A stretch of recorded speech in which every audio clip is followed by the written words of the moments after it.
Good morning, good afternoon, good evening, good night, whatever you want to say. Welcome. It is TGI Football on the SB Nation NFL show. A reminder that this show is brought to you by our friends at DraftKings. DraftKings Sportsbook is an official sports betting partner of the NFL.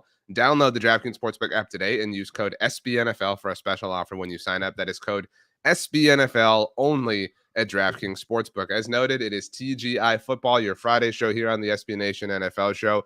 Make sure to subscribe to our podcast wherever you get podcasts. Leave a rating, write a review. Those things make us happy. You can also watch this show if you prefer on the SB Nation NFL YouTube channel. Please subscribe over there as well. The fantastic Rachel Prevet is on the ones and twos today. Steven Serta is out. So we are doing this TGI Football NFC East mixtape style. My name is RJ Ochoa, and he is Brandon Lee Gotten. BLG, you and me again, twice in 48 hours. RJ, the people cannot get enough of the you and me combo. So happy to deliver once again. Happy Friday, TGIF. I think that you and I need to decide what historical, iconic duo we are. I know we've talked about like Batman and the Joker before, but you know what I mean? Like maybe that's it. Maybe it's something else. Very humble of you. We need to decide which iconic duo we are. I think it's pretty on brand for us, though, to be a bit, narcissistic about that, right? Like we're a great duo, so we should compare. Like I'm not. It's narcissistic, but it's confidence. I'm putting you and me in that pantheon of all-time great duos. And I appreciate it. I do think it's not the perfect comparison, the Batman Joker thing, but it does speak to like there's a friendship here, but it's more complicated than that. So let's the listeners are here for a reason, RJ, and it's to solve all of our problems. So why don't the listeners weigh in with their best comps for us, and we will see who is the best answer. I'm gonna go with that though.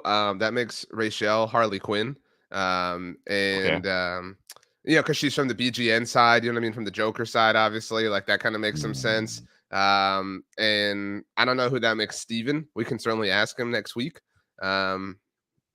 Maybe he's Superman. The Flash. Well, we also have to pick who Stats is and Kiss. Kiss could be, I don't know. But we got to fill this out. We got to fill out the whole group at this point. So not as familiar with the DC of it all. Nobody is, because nobody cares. Exactly. Everybody cares, though, about TGI Football. And Brandon and I have a very special show planned for you today that we did not just plan 5 minutes ago. So BLG, next week on Monday Football Monday, which is actually going to be a Tuesday edition of the show, what with the Labor Day holiday coming up.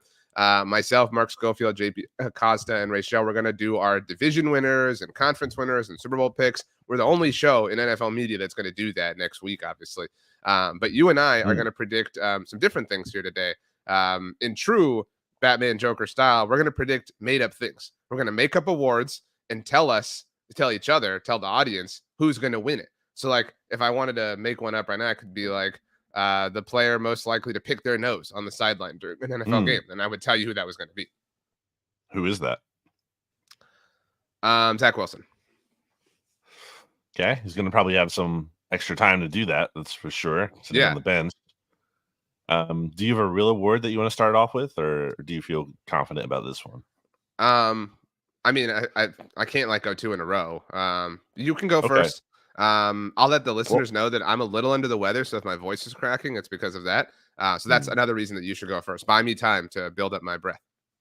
Well, this one's topical because there was a big contract extension on Thursday, and you know how sometimes you have like certain things in the NFL that really stand out to you for no good reason in terms of like it doesn't have anything to do with your team that you're following or you are rooting for or covering. There's just like a general NFL thing that sticks out to you for some reason.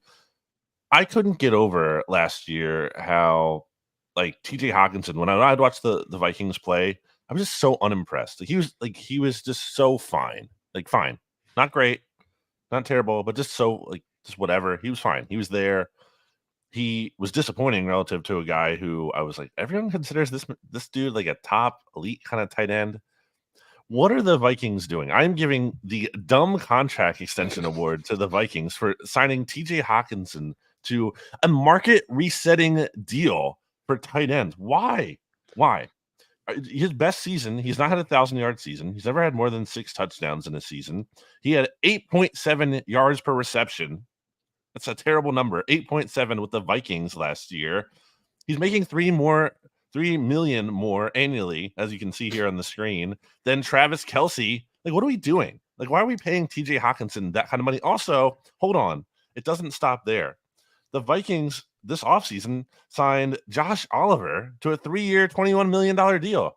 Why do you need to pay 2 tight ends that much money? What are we doing? So first of all, you're not predicting an award. You're handing it out already, I guess, or you're saying no contract will top this throughout the course of the season. Um, I agree. I do think that we are seeing a bit of a return, not return, but like a bit of 12 personnel resurgence, right? So like, in the across the NFL as a whole. But that's not a justification to pay all this money to the tight end position if you're Minnesota. Like, hey, Vikings, if there's a dude on your roster who you need to pay right now, a pass catcher, it's not Josh Oliver and it's not, TJ Hawkinson. Like, you got to get this Justin Jefferson deal done. I do wonder if this is a bit of sunk fallacy cost, right? Like, or sunk cost fallacy, whatever. Like they feel like, oh man, well, we traded for him, like we have to Yep. pay him. You know what I mean? Like that's Yep. really what this kind of smells like. Yeah, I mean, for what it's worth, I agree with you. He's not an elite tight end, but the drop off after the elite level is so severe, right? So it's Travis Kelce, and then a little bit of a gap, and then probably George Kittle, and then a little bit of a gap, and then probably Dallas Goedert. But even then, like Dallas Goedert is much closer to the mortals than he is the elites. You know what I'm saying? And so you can be like the fourth best tight end, even the third best tight end. And I'm not saying this about Dallas Goedert, like I'm not poking the Eagles here, and not be worth that contract. You know what I'm saying? Like it's just not a position that's worth paying unless you have a true alpha difference maker. And I don't think TJ Hawkinson is that. No, I think how many tight ends are definitely better? Like, how many tight ends would you take over Hawkinson? And let me read the names. Darren Waller. Probably take Waller, right? I mean, he's been Well, hurt, but let's say he's healthy. Like let's assume the well, no, upside you here. can't do that. You've hated on Waller all off season long. You can't say that now. Like I can say that I would like his upside more than I've seen out of TJ Hawkinson's upside, especially when you're paying both of them. If you're paying Waller 17 million a year and Hawkinson's coming in a little bit just under that at 6.5 here, 16.5.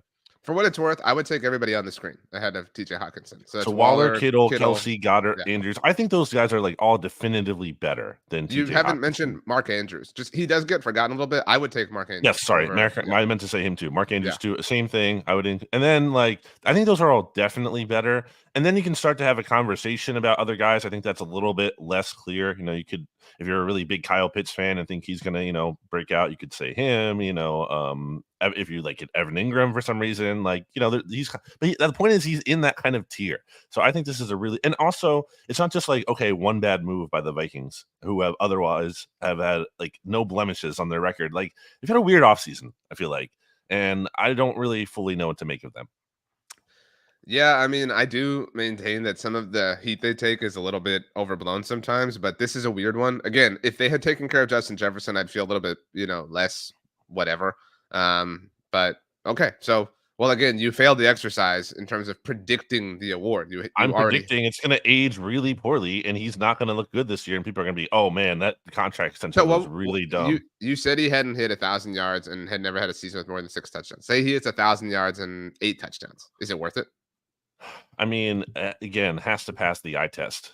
Sure. I And mean I don't know that that's he will. implied. But if we're putting numbers on it, 1,000 yards, 8 touchdowns. I think yes. I think the answer to that is yes then.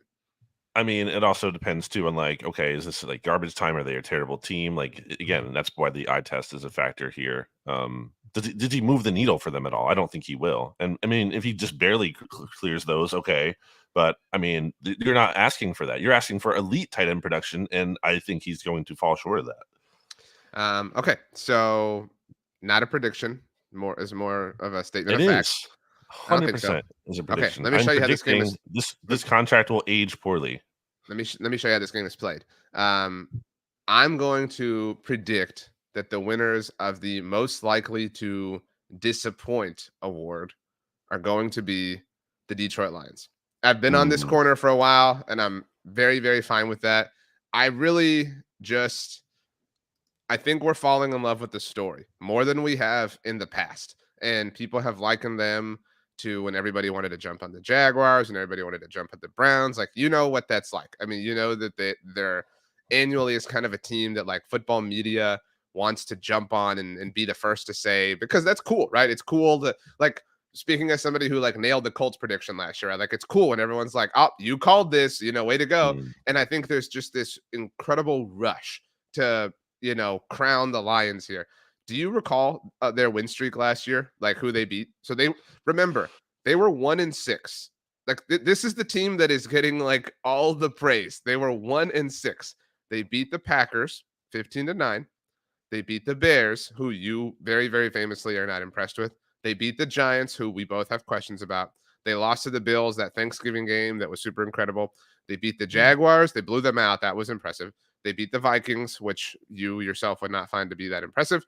They beat the Jets, which weren't exactly an intimidating team a year ago. They lost to the Panthers last year. And then they beat the Bears again, and then the Packers to close it out 20-16 and celebrated like they won the Super Bowl. And then they had the most like inefficient draft with all of this incredible capital that anybody could possibly have. You know what I mean? Like they're just a cliche. That's all they are. They're like a football cliche factory. They're so going to disappoint. I'm sorry if Lions fans. I think I've been noticing a phenomenon, and it's not just limited to the Lions. I've also seen it with the New York Giants a little bit. It's like these teams who are in the gutter for so long, they're so bad, and they have this little taste of success. And all of a sudden, it's like, well, we're the next big thing. Like, we're great. We're awesome. Like, this is in the right direction, and everything's going to go well. It's smooth sailing. That's just not how the NFL works in general. Or life, right? Yeah, or anything. So it's just there's so much like being taken for granted, and there's so much like, well, we arrived, so we're here now, and like everyone loves us. And I've told you this before, but like I reference it all the time. The 2015 Cowboys, they built their team like they could go pick it up where Dez caught it. Yeah, and like you just can't do that. Like there's like to your point, there's so many like assumptions made. Like even the Jets this year, it's like, oh well, the defense will be great again, and Aaron Rodgers will. Well, what if it's not? Like you know what I mean? Like nothing. You can never ever bank on anything sticking ever in the NFL. Except like Patrick Mahomes, but right. Well, okay, except the like alien exception, right? Yeah. So I got this, what the energy I'm talking about here for, and I'm going to have to, sorry, our good friend Ed Valentine from Big Blue View, but there's an article up there titled, "How many quarterbacks would you trade Daniel Jones for?" Oh my gosh, Ed. Ed's answer, let me read it for you. It's not a long list. Josh Allen, Joe Burrow, Lamar Jackson, Trevor Lawrence, Patrick Mahomes, Justin Herbert, Jalen Hurts. That's it. That's it. I need to see this with my eyes because I partly think you're lying. 4, 5, 6, 7. No, I mean I have it here. I'm reading it off of my phone. You can't really see because of the lighting, but like that's my point in terms of like there's just you taste a little bit of success, and all of a sudden you're just it goes straight to your head, and you're like, well, we're infallible, we're awesome, we're the next it team. And I think some of that energy is it's with the Giants right now. I shoehorned into this conversation, but I think it's also happening with the Lions, and I feel bad because I don't want to say like, hey, Lions fans at Pride of Detroit, don't get excited. No, totally agree with you. Yeah, like, ride the wave. I'm with you. It's a bummer, but I do think it's maybe like, well, let's keep things in check a little bit, and let's remember that for as well as Jared Goff played under Ben Johnson and everything, he's still Jared Goff, and the track record is not strong relative to other quarterbacks. It's not just like you don't just get Jared Goff in a vacuum. You have to compare him to all the other good quarterbacks in the league, and where does he rank among those good quarterbacks? So, I'm with you in that. I think the Lions are going to be a good team, but I think people might be going a little overboard with their ceiling. Would you trade Daniel Jones for Jared Goff? I think I like the upside of Daniel Jones more. I think Jared Goff has shown me more that I worry about in terms of his ceiling. I think Daniel Jones, there's something with his ceiling there that might not be reached yet, where I think Jared Goff has hit his ceiling. So you read the list of names, and I didn't mean to make it about the Giants either. And this is, by the way, if you're familiar with SB Nation blogs, this has over 600 comments to contextualize the type of conversation that this elicited. So I'm not going to read them all, but Ed offered little blurbs on other quarterbacks. He under this category, some others you will wonder about. So he's effectively announcing he would take Daniel Jones over, not even effectively, he's outright announcing Dak Prescott, Tua Tagovailoa, Aaron Rodgers, and he said too old. His blurb is too old. No. I'll take the 26-year-old Jones for the long. You could be the biggest Aaron Rodgers hater. Anyone's taking Rodgers over. I am, and I would take Aaron Rodgers. Kirk Cousins. I think even you're the biggest Kirk Cousins hater, and I think you would take Kirk Cousins over Daniel Jones. That one's more of a push for me. But I think if you're trying to say let's maximize our chances for this year, yeah, I think it's fair to take Kirk. Jared Goff, who we talked about, he agreed with you though on Daniel Jones's upside. Justin Fields, and the blurb is hasn't shown enough. What has Daniel Jones shown that is more substantial than Justin Fields? Well, I would take Jones over Fields. I would take, but like again, if we're swinging for upside here, like Justin Fields, I know you don't believe in it, but he has the chance to be like a revolutionary runner. He doesn't, you know what I mean? though. When you look at the historical precedent, he does not. Kyler Murray, Ed wrote, be serious. And Deshaun the Watson injury is a thing there. Yeah. The Deshaun Watson thing, like, I don't think anyone like is morally doing it, obviously, but I would hope not. But like, if you're talking about evaluating the players, just the football players, Deshaun Watson is a far superior quarterback to Daniel Jones. Like, so thanks for putting this on my radar. We might have to have some fun with this at Blogging the Boys. But yeah, I would I'll go again if you are okay with this, and I think you'll agree with mine. Are you ready? Yeah. So we agree that there's this box of teams that are getting like all this love, this kind of like, ragtag group that's been down on their luck, and they've, had a little bit of fun, and now people are ready to kind of put them in the big boys club, like the Lions, like the Giants, whatever. So my offering is team in that box that is least likely to disappoint, so therefore most likely to live up to the expectations. Are you ready? I'm ready. Pittsburgh Steelers. I totally believe. I know you do too. Like, again, you stole my thunder. They've been out of the like kind of consecutive playoff mix for a few years now. You know what I mean?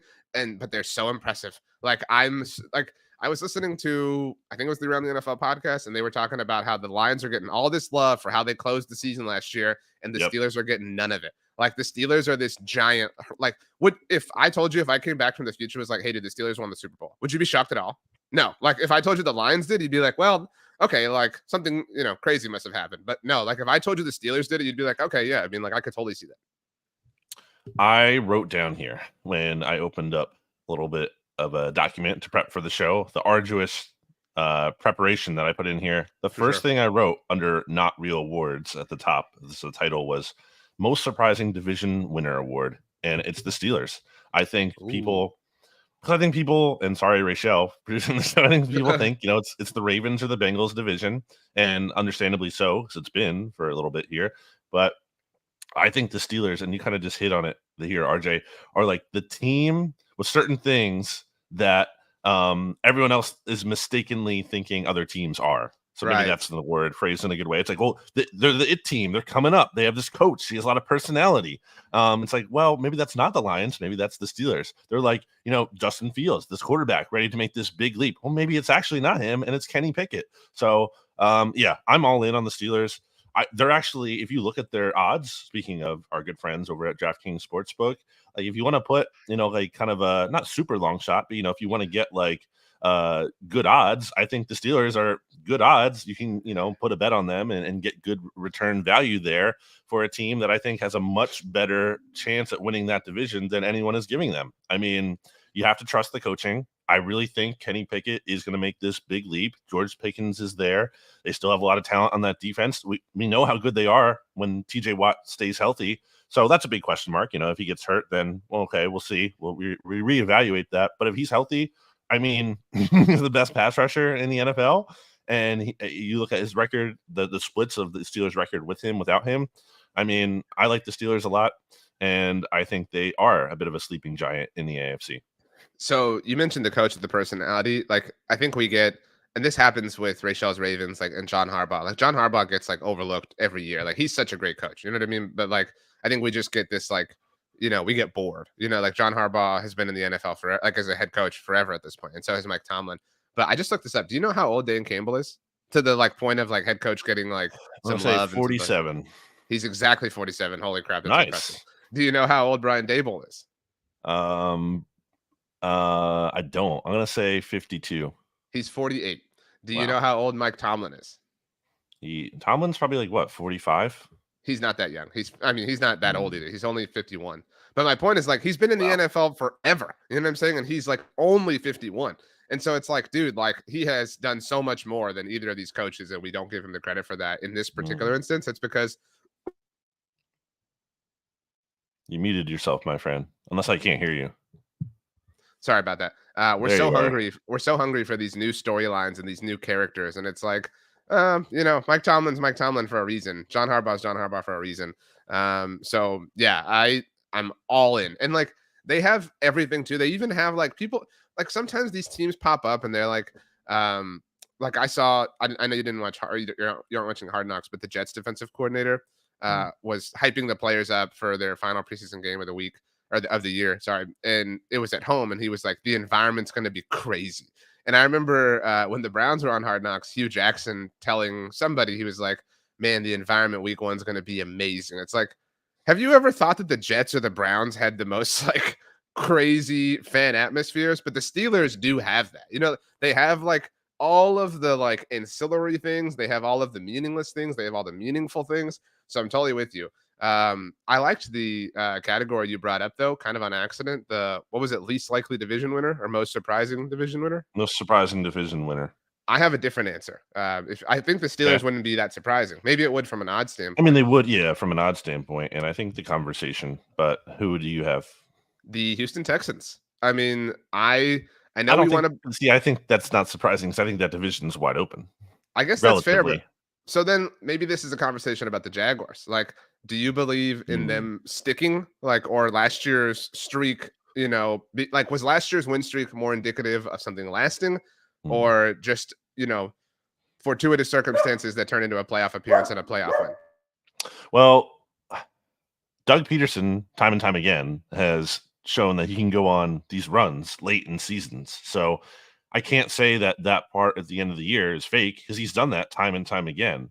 Now, the concern there is he's had to go on runs in his coaching career because there's been some slow starts to the season. So I kind of wonder or worry about that as an issue as RJ goes off screen to take care of either Bear or his new dog Honey. But I worry about the Jags getting off to a fast start. I worry a little bit about Trevor Lawrence because I think he finished the year great, and I think there's a chance he takes another step forward in 2023. But there were times last year when I was watching him, and I recall against the Giants specifically, where as RJ is back now, bringing up how I think Trevor Lawrence is going to make that leap again. But there were times last year, and I remember the Giants game specifically, where like just missed some throws, and I'm like, man, like I want to be in on Trevor Lawrence more, but like I don't know. Now he finished the year strong, so that was good to see. And you're adding Calvin Ridley to the mix, and that's a big deal. This could be potentially like the Eagles adding Jalen Hurts, or the Dolphins adding Tyreek Hill. Like this could be like that kind of. And I think Calvin Ridley's not good as those guys, but like getting that alpha wide receiver in there could be like a big thing for his development. Is my point. So I don't have like unequivocal trust in them, but at the end of the day, I'm not going to bet against Dougie P, who has a pretty good track record. There's some chaos going on in my house right now. The Is that water Honey delivery is here. barking? No, it's that's Bear. Also, He why did you disagrees. rename your dog and not talk about it? That's true. So we originally were going to call our new dog Lady Bear, Hmm. named to kind of partner with Bear, but we found that to be very complicated It is. in terms of It like is calling them. confusing. Yeah. Yeah, like we were calling her Bear, that's enough, and she was like they were both turning, or she wasn't really turning because she's a puppy, but he was Mm. like, "That's my name." So we decided to change her name to something completely different. So we called her Honey. She's doing great. But the we were supposed to have water delivered yesterday, like the jugs, Yeah. and now it's crazy. So RJ believes in the Texans. Why? Why? Like, what is your belief? And where's that coming from? It's more that the division is just so wide open everywhere else, right? Or like across Mm. the rest of the teams. Like the Titans could be like if I told you the Titans had the number one pick, would you be shocked? You know what I mean? Like the Titans have Yeah, I would the be because I think Vrabel's good enough of a coach that you're not going to have the worst team in the NFL. they could be really bad though, is my point. And the It could the be like Texans, like a top 10 pick team, sure, but I don't think they're going to be number one. if I put it this way, or allow me to put it this way, if we took the 2023 and 2022 versions of every team in the NFL and we looked at their like growth year to year in terms of talent, I think the tech and this is partly true because they had the most like room to go. Mm. I think the Texans have improved the most, right? Like Mm. relative to like the most important positions on the like on the team, they have improved substantially everywhere. I mean, I'm looking at their roster right now. How many defensive players can you name on the Texans? Well, I mean, but that's not the point. Like, I care about the offense. Yeah, it is. No, but the offense is going to be Okay. amazing. How many Or players like, can you name on the offense outside of well, CJ Stroud at quarterback and Dalton Schultz, who was a former Cowboy at tight end? well, that's two important ones. That's Okay. enough, Bear. That's okay. We're trying to do a show here. But so they've got John Mechie coming back. How can you forget about Robert Woods? Did you know that people call him Bobby Trees? That's good. I know. It's like, I mean, I knew that. I've known that for a long time, but it's a funny thing. I mean, like, again, their skill positions are Stamion Pierce. You know what I mean? Like, they have so many, again, relative to what they like. I guess my point is, like, I find the Texans to finally be a serious NFL team. They haven't been a serious NFL team for several years in a row now. I do like D'Amico Ryans. I do think there's something to that. I think he's going to be in this mold of like a Vrabel, of a Tomlin. If you want to throw a Dan Campbell in there, like this motivational guy that players just love playing for, and he gets a lot of juice out of the melons or lemons or oranges or whatever he's squeezing. So I believe in that part of it. I still just think that roster isn't quite there, and I don't really know what to make of CJ Stroud. So I don't know. I guess maybe then that is, if I'm saying I'm doubting them, that is an applicable thing that they could win the division there. But I think I like the Jags still. I think I'm riding with them. I mean, Colts, no. I think the Colts could be. How about this? I'm gonna parlay into a new thing. The number one pick in the 2024 NFL Draft Award goes to, I think the Colts could pick that high. I mean, everyone's talking about the Cardinals and they're tanking and they're really bad, and they are. And I don't know if you've seen the most recent clip of Jonathan Gannon giving a speech to his players out there, as RJ has left the frame once again. But it's not really the most inspiring thing, I would have to say. So Cardinals certainly are in that mix.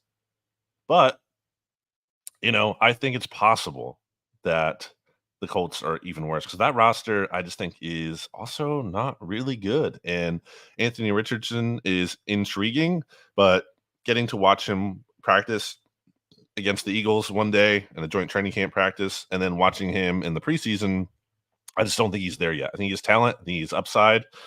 It's a long-term play that'll be very interesting, but I don't know that Anthony Richardson is like there year one in terms of being consistent enough and not having issues that don't manifest. So I think everyone, has the Cardinals being that number one team, and I think again they'll be right there for it.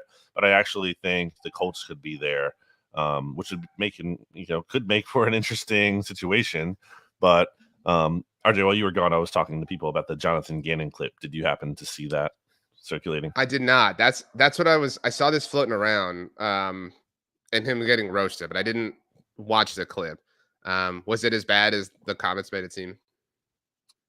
I just think he's very not inspiring. He's not like an inspiring kind of guy. He's like, there's been other clips this offseason that have circulated where it's kind of like, I don't know, man, just seems kind of, I'm not like buying this. Who was buying this? Like when he was talking to, I forget who he was talking to on the Cardinals, but he was talking about like explosives, and he was like pew pew pew pew. Like, Oh what are yeah, we doing he here? did Like, he did the was it Byron Murphy that he tried to do the handshake with? yeah, probably. Like he's just Yeah. I think he comes off awkward, and that doesn't mean he can't be like a good strategic head coach or whatever. But and as Rachel points out in the chat here, the players did look bored when they got to the players, and that was also, you have to think about it too. Like that's like, in theory, the Cardinals are choosing that clip to show like the best part of a meeting or whatever, and it was just not really resonating. So anyway, my point here was that I think the Cardinals are going to be really bad. Yes, absolutely. But I think the Colts are also really talent deprived. And I think Anthony Richardson is going to be a big work in progress, and he's just not going to be there in year one. So I think they could also be really bad and be in the mix for that number one pick, which then puts them in an interesting position. I think they would, if they get the number one pick, they're probably going to trade it, you would think, and maybe stick with Richardson. But I don't know. Like those are there's some really good, like maybe they just want to ride with Caleb Williams at that point. And also Jim Irsay is a whole wild card in this. So who knows? I would offer one more sneaky kind of sleeper team for the number one overall pick. So we've offered the Cardinals and the Colts. I think those are fair. What about the Rams? Like their roster is so Sure. bad. I mean, like beyond bad. There's now the Cooper Cup stuff that's like, who knows when he's going to be ready. Is this like, I think it's arguable that this is one of the least talented teams Matthew Stafford's ever had around him, which is really saying something.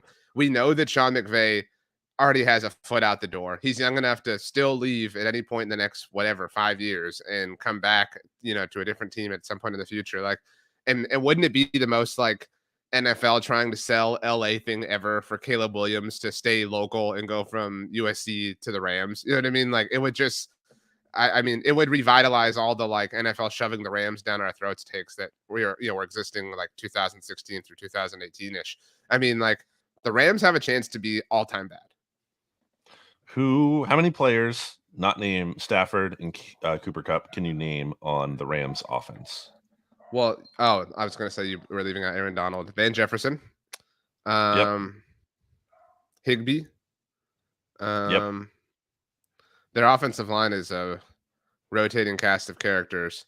Cam Akers, who that was the most like not cared about big story in the NFL last year, was like, well, they're just going to trade him. Well, no, but they were like, he's never going to play for them ever again. Like, right. They're like, so well, strange. arbitrarily, they're like, well, he's just played his last dance. It's over. It's like, it why? was so stupid. I mean, yeah. Okay. Now go to the defense. Aaron Donald. Okay, sure. Who else? It's tough. It's impossible. I mean, like no one. It's really, you really, can't really name anyone. Yeah. You're not going to name it. Who are you going to name here? Like Akello Witherspoon, John Johnson returning to the Rams. Like, no. And I think this shapes up for them to be and shout out to Shil Kapadi. I was listening to a podcast recently where he had mentioned this too. When you really think about it, I think this could be one of the more interesting NFL trade deadlines we've seen in a while, because you look at these bad teams we just talked about, and I think there's also the incentive to get worse because of Caleb Williams and the quarterbacks in the 2024 class. It's like, I think teams are going to want to tank a little bit here. So the Rams are prime contenders for that. Like, why are you keeping why does Aaron Donald want to stay around when he's considered retirement anyway? Don't you think he might like want to go play for a contender, and the Rams would actually, like want him to, so they could actually get something in return?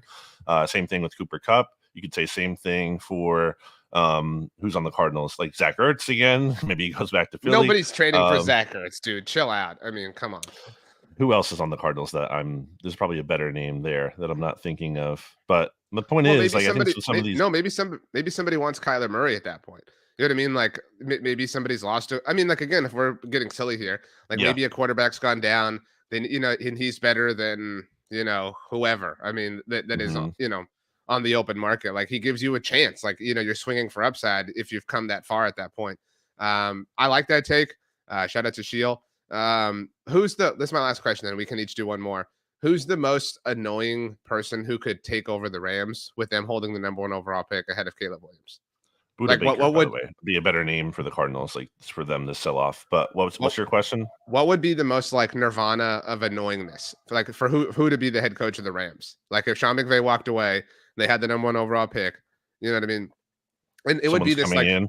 Yeah, like who would be like the person that would make the storyline the most annoying ever? By the way, like if Sean McVay walked away, we would get force fed like this is not them firing him. It's a mutual parting of ways. Like we would get that force fed all day long. But who would be the most like?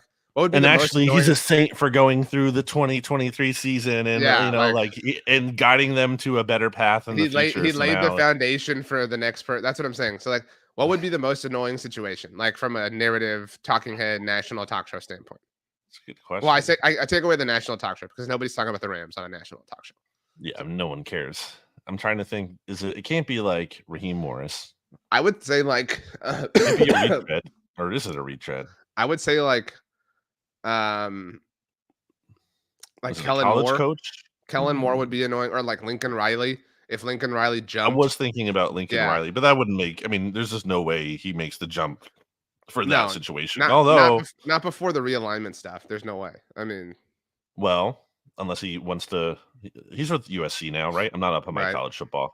So does he, it's the 1-2 pack, kind of like it used to be with Cliff and Kyler at one point. Yeah. I don't know. I Kellen Moore's think my answer. they would. The Rams thing has always been interesting to me because I really do feel like the NFL was forcing that down everyone's throat when they first moved there, because there was it's the 2017 season when they won all those awards. They won like every award, like Right. offensive player, like they won every, because it was like, and then eventually, they won the Super Bowl with some help. And it's just like the NFL had to justify football in LA. So I think it was very intentional, a lot of the things that happened with that. And I feel like still they have to, like, that can't go away entirely. Like, so it's not like, okay, we did that, now it's done. I feel like they're going to have to come back with a second wave here. And I feel like that's going to be like the head coach. It's going to be, the head coach has to be someone prolific. It can't be like, Yeah. It a can't be Doug like Peterson equivalent when the Eagles hired him. It can't be like, just be like, who? No, it has to be someone with star power. no, like it has to be like what John Gruden was when the Raiders brought him back. You know what I mean? Like it has to be like Is it John Gruden? That's the answer no. But to like hire what him. the energy that was. It has to be like flamboyant. But nobody will care anyway. Okay, one more for each of us. You're up first. Okay. I'm gonna say the most likely defensive rookie of the year candidate, and What? This is a real award. These are supposed to be made up awards. true. All right. Well, I'm trying to make it up. It's hard. It's embarrassing. Why don't you go? I'm gonna go with the team most likely to live up to like their expectations. You know what I mean? It's difficult. Like it's very, very, and I'm gonna go with the Bengals. Like, I mean, I believe that they are sticking. Like, I think I agree. you and I talk a lot about like it's very possible the Eagles regress. Like, it's very possible the Cowboys don't get it done. It's very possible the Chiefs finally, don't make it to the AFC Championship game. Right? It's very possible the Chargers fall apart or the Ravens or whoever. But the team that I would bet on, like living out what people think they're going to, is the Bengals. Like, I don't know at what the exact moment was that the Bengals became like a trustworthy NFL franchise, but it's kind of cool. Like they are what the Lions are trying to become. And quite frankly, I've said this before, they are what the Bills are trying to become. The Bills think that they have become this like perennial powerhouse going from like, little brother to the big top Tiffany brand franchises. The Bengals have actually done that more than the Bills have at this point. So I think the Bengals have the most sticking power in the NFL. I think the moment is when the Bengals prove time and time again they can beat the NFL's like most intimidating team and intimidating quarterback. And even though they lost to that team, that is the Chiefs, of course, in the AFC Championship game, I mean, that game came down to the wire. And if what's his name doesn't push Mahomes, like maybe the Chiefs don't even win. Who knows? But the point is, the Chiefs have really struggled to beat the Bengals, or at least they have never beaten the Bengals to that point. And even when they did, it was still like a very narrow margin. This is a team that clearly has, and I think unlike any other team in the NFL, like has a chance to beat that top team and throw them off. Which, if you're in the NFC, you're like, please God, Bengals, please do it, because like you're the one team that can. But even so, I think Joe Burrow in the playoffs is just a very terrifying prospect. That's not something you can look forward to. Maybe they don't win every game, but I like it's not going to be easy. And you feel like I feel like you go into a playoff game with Joe Burrow thinking you can definitely win that game. It doesn't matter who the opponent is. Yeah, nothing is Bengals win impossible. that game. It's not like, oh, well, the Bengals might have an outside chance. It's like, no, like I'm not saying they should necessarily even be favored, but I think it should be like a 3-point. I think it should be a standard 3-point line. It's anyone's game, basically. It should be a pick 'em. It's like they have a just as good of a chance of winning as the other team, if not a greater chance. So I definitely think that's when it happened. And I agree with you. I mean, there's just too much talent there on the Bengals offensive side of the ball, especially. And Lou Anarumo is a defensive coordinator who seems to like be able to get it done with what he has. And and I'm not saying it's like an elite defense, but it's a defense that gives Joe Burrow at the very least like a chance to win. He's not going to let it get out of control and not give Burrow a chance. I agree with you. Okay. Your turn. Last one. My turn. As I tried to buy time and look for an award, I'm just trying to really shoe in a Jalen Carter thing here is my goal. Oh my gosh. I mean, he looks really good, and you were sleeping on this. People already heard us talk about this on the mixtape. Not everyone listens to the same. Yeah, okay. Not everyone listens to the same episodes. RJ. Not everyone has time. How about this? How about I give you a prompt and you answer? How about Okay, that? it's better. Let's go with division winner from last year who's most likely to be the worst. Like Hmm. of those 8 teams. So your options are the Eagles, Vikings, Bucks, Niners, Bills, Bengals, Jaguars, Chiefs. Who's most likely to be the I worst mean, of the those 8 Bucks are the teams? chalk pick there, right? Okay, Because let's have some fun. Who's most likely to be unbelievably bad? You know what I'm saying? Like let's hmm. change the Well, we've been let's move talking the about the bad goalposts. thing. I have a thought here, and maybe it's a Okay. question for you too. Which team do you think you're most likely to hate this season? And I'm not talking about like, well, in your case, you root for the Cowboys, so you hate the Eagles or a division rival. I'm talking about like from a going back to what I said at the top of that show. You know how you just have like sometimes passionate takes on other things that don't relate to you, like Mhm. me with Justin Fields. I don't. There's no reason like why I don't like hate the Bears or anything. It's not like it's not an already kind of contrived thing. It's just like I just genuinely don't think he's as good as everyone else makes him out to be. And kind of like your thing with the Lions. So I guess maybe that's your answer already. But do you feel like you have a new team that's or if you want to put it this way, like who is the NFL's new villain? Who's the the villain team that is going to come out and everyone like they might be good, whatever, they're getting a lot of hype, and everyone just like wants to tear them down. Well, first of all, I'm going to answer the villain aspect. I like that a lot. Now, my answer is not to pander to you for carrying me this episode because I'm not feeling well and for all the barking that's happening. But I think the answer is the 49ers. Like, I think Mm, Kyle Shanahan's villain arc is really building. Like, he's a pretty arrogant person, which is totally fine. You know what I mean? Like, if you're winning and whatever. But like, if you're not, like, if they're wrong on Brock Purdy, holy crap. You know what I mean? Like, he has written and mm, to his credit, he has generally been able to cash the checks that he has written for the most part, not in the Super Bowl, obviously, but like he has written some massive checks with the way he has talked about everything. And there are people like Stats who do such a great job of kind of keeping him on his P's and Q's about it. But man alive, like if that does not go well and they're just the same struggling, team no matter what, like I mean, I could see him like he had what was the quote he had before the draft? It was like, I don't know if we're all gonna be alive, but you know what I mean? Like that kind of stuff it is like wears on people way more if you're bad. I mean, it's worth like I brought this up, I think on Monday Football Monday last week. Do you know how many? So last year they were amazing, and I'm not trying to take away from the Niners, obviously, and I am a little bitter from a Cowboys perspective. Do mm. you know how many wins they had in 2021?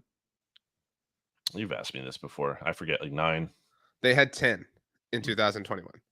They were a 10-7 team. They weren't even second in the division. They were third in the division. And to their credit, they snuck in, because that was the year the Cardinals were whatever it was, like 7-0 and then fell apart. But like they snuck in and got hot and made it to the NFC Championship game. You can argue they should have won, obviously. But like I think that, like you can't just ride that wave forever. And it feels like he's trying to do that. So I think the Niners are the new villain. I think Eagles fans would definitely agree with that based on the events of this past offseason. That's my answer.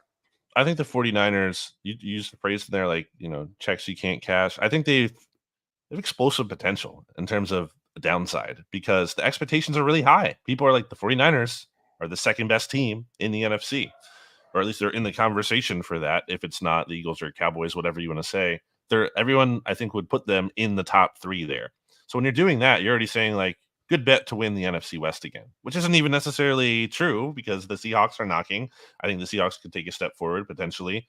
Cardinals are a joke and the Rams are a joke, so I don't really think it's going to be them. But I do think that if you're talking about teams that have like massive, so if you go the opposite way, like of the Bengals, and you're talking about sure things, 49ers are far from a sure thing. I mean, Shanahan has had success, sure, but like, why are we assuming that Brock Purdy's going to be good again? Why? Because he had this little sample size. Again, I've talked to you about this in terms of there are much more established players who get a lot of skepticism or criticism, whatever. Like Jalen Hurts, like, can he do it again? Can he look good again? It's like, okay, that's a fair question to To, ask. to, But like, to why are your we not point, asking that I was also going of Brock Purdy? to your point, I was going to bring this up, but Brock Purdy wasn't even mentioned in Ed's quarterbacks I would take over Daniel Jones exercise. You know what I mean? that's, Like true. and I'm not like he wasn't even a thought. You know what I'm saying? Like How many? I saw, I How told you this. if you? I saw Bob Stern tweet this. Like we have probably seen the best version of Brock Purdy ever, like across his NFL career, right? Like so. If and that, I think that's true for like maybe Jalen Hurts, right? And like, but I would bet that Jalen Hurts' like career floor is much higher than it would. And like back to the Ed question, like if I'm building a random team and like it's what quarterback can I have, like in like Daniel Jones or whoever, like I'm far taking like the Dak Prescotts or whoever, but like, Daniel Jones with Brian Dable is a different thing. So if it's like Jalen Hurts or Brock Purdy, well, like if one of them has Kyle Shanahan, that's a big bump. But if it's just the quarterbacks, then hell yeah, I'm taking Jalen Hurts. You know what I mean? Like, so that could bottom out so badly, dude. It could be really, really, really, really. I agree with you. They have the most explosive swings, like one way or the other. Imagine I told you that, there's a team out there. Kyle Shanahan is not the head coach, but the top two quarterbacks are Brock Purdy and Sam Darnold. How many games is that team winning in theory? Like, just that's all you know. You have to pick a win total here. Like, what do you think? What do you think they're winning? You think they're winning 10 games? Is anyone saying 10 games? People are probably saying like 6, 7. Yeah. Yeah. I mean, I with you. That's what I'm saying. Like, it's too much to Also, hold on. Sorry. continually believe that. Go ahead. One last thing. And so I heard our dear friend Rob Stats Guerrera talking about this recently on one of the shows he put out. Follow Stats on Twitter for all your great 49ers info at Stats on Fire. And he was talking to one of the people he does a show with, and he was talking about, like, if you just kind of ignore how the 49ers got to this point in terms of all the bad vibes and everything they've had going on this offseason, maybe it'll work out.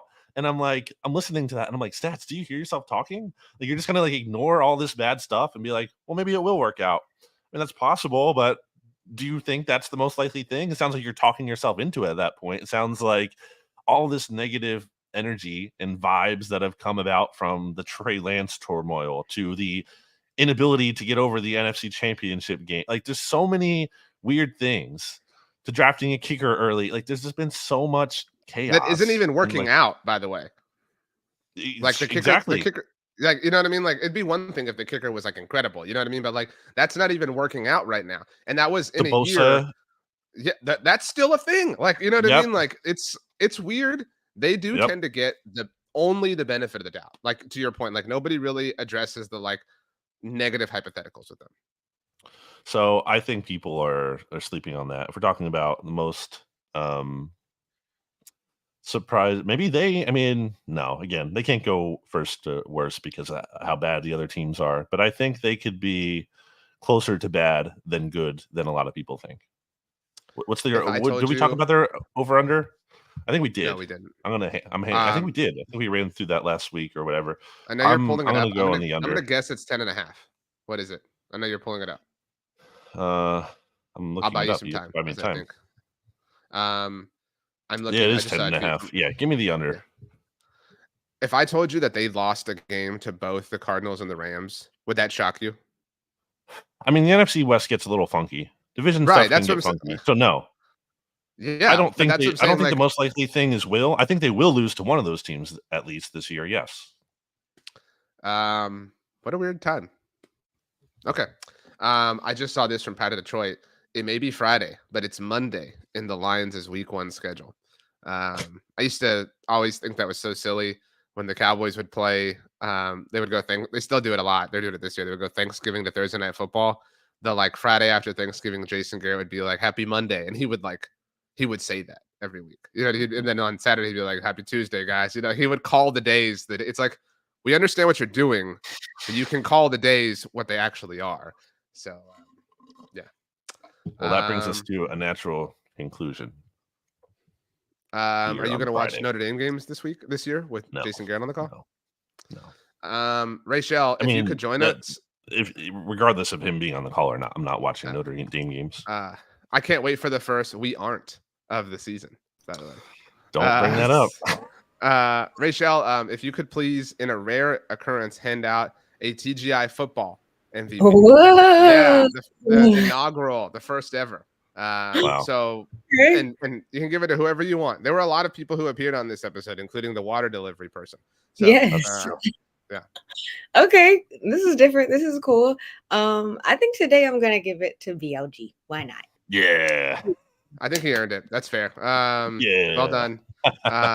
Even though the premise of the show was mine and everything, and I came up with stuff. So, it pushed through, even though you weren't feeling well. That makes it more embarrassing for you that I just came in here and just kicked your butt. Okay, so as we leave, Rachel, I asked BLG this on Wednesday on the mixtape. Yeah. If you could tell he and I something you promised to eat before the mixtape next week. Chicken tenders. Nice. Oh, okay.